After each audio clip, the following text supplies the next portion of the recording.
David, thank you for being here this afternoon. Sorry about that Tom Care reference. My pleasure. It's been a tough week.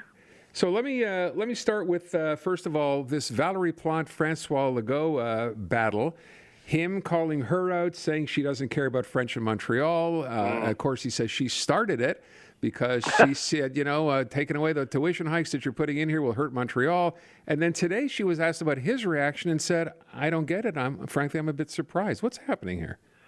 Well, I think it's yet another example about the difficulty in this relationship. I mean, François Legault and Valérie Plante, that's no secret to anybody. They politically, philosophically, they just don't get along. They're not on the same page. And François Legault right now needs a nemesis, right? He needs to find an enemy. Because that's how he knows how to do politics. It's the only way he knows how to do politics. And what he's got left, which is not much, but he's got this language thing.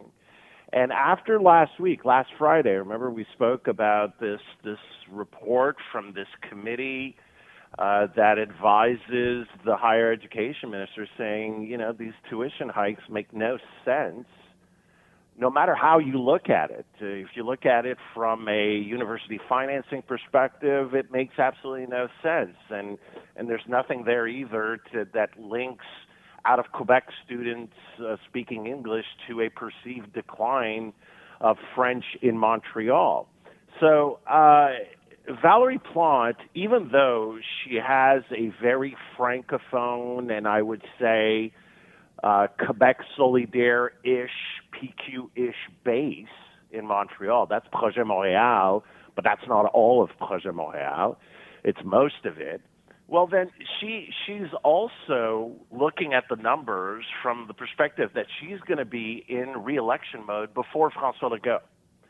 And she knows that 2024 is going to be absolutely horrendous. Conference board numbers out today showing that growth in Quebec and especially Montreal is going to be anemic. And she's going to get part of the blame.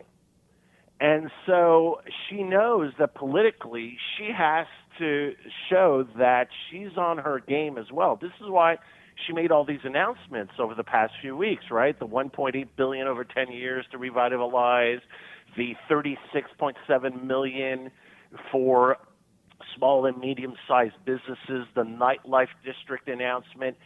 She knows that her huge weakness leading up to 2025 in the re-election bid is going to be the economy and how Montreal is struggling.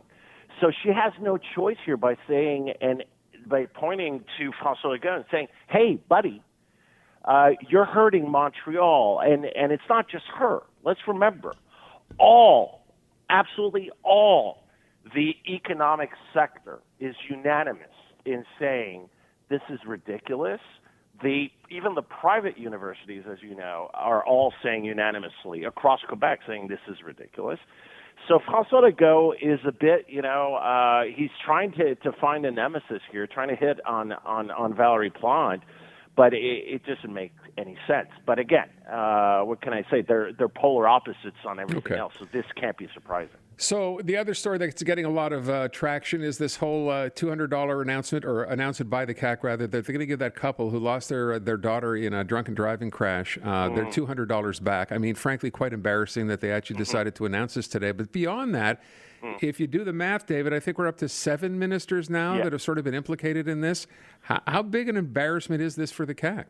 Well, this is a growing embarrassment. It's actually 7 M&As that now are linked to cocktails involving ministers, using ministers as headliners and having either staff or M&As themselves suggesting to people, well, if you want me to, get your file in front of the minister, the better idea would be to, pay $100 a ticket and show up at the cocktail.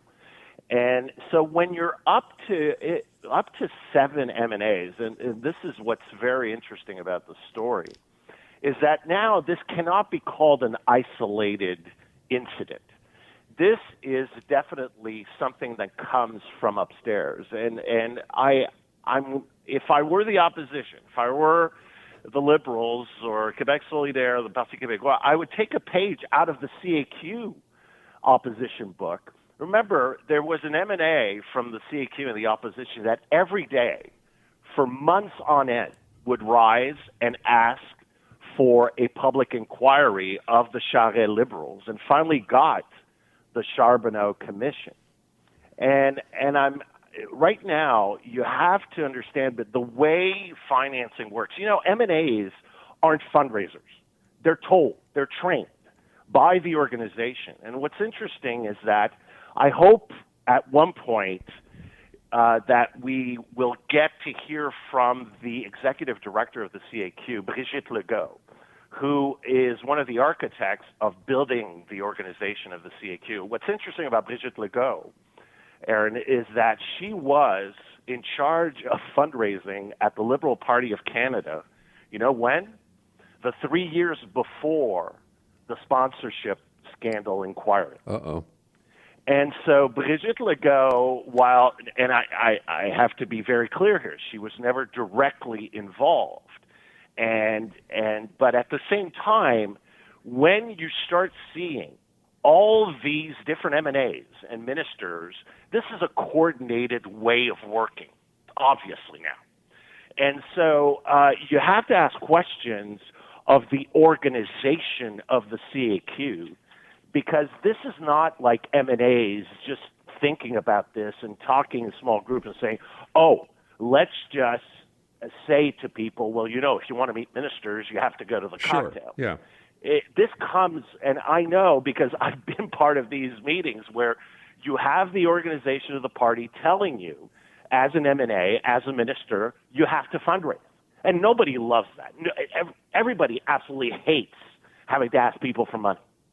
And so, but the organization at the highest levels of a party, that's what they do. And so I would really, really like to see the attention go from, yes, it's embarrassing for François Legault, it's definitely embarrassing for Geneviève Guilbeault, the M&As, everything, and it's wrong. But now this is getting to a point where now we're going to enter week 3 of talking about this, Aaron.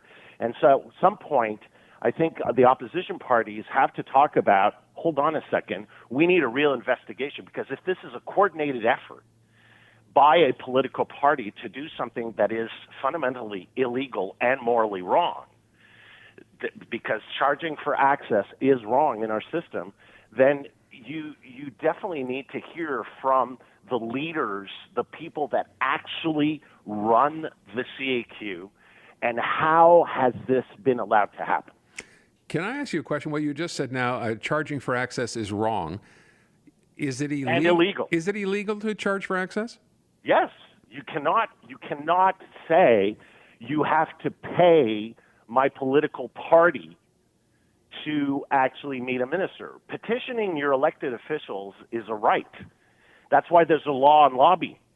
You cannot say the only way you can meet a minister is by giving a contribution there to a party. Right, but you can phrase it in a different way, because obviously they know it's illegal, right? You go. But you end up doing the same thing. Yeah. But okay. it's the result. You can suggest. I'm not saying that somebody actually did it the clear illegal way. Right, but it ended up being that. Okay. But morally, there's definitely a problem. And this is why this story has legs, because the fact is that here we have now two people who have gone through a tragedy and are trying to salvage something for the memory of their lost child to a drunk driver, and they're told, well, pay $200 to meet the minister at a cocktail. Yeah. It's horrible, and this is the kind of thing that sticks.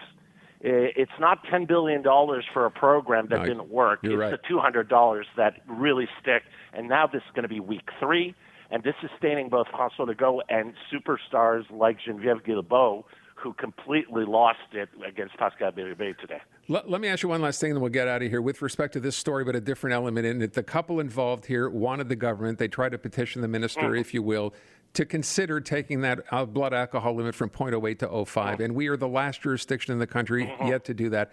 Why the roadblock from this government? And was this always the case, even in previous governments refusing to do that? I don't remember it being a problem. Even the Liberals have tabled a bill yesterday in the National Assembly, so that it does go from zero point .08 to 0.05. I do not understand the resistance here, other than the CAQ maybe has other priorities. They don't want to be caught off message, but I really don't understand it. I don't get it. The Liberals are trying to make hay with it because they've tabled the bill yesterday. All right. David, thank you so much. I appreciate it. You have a good weekend.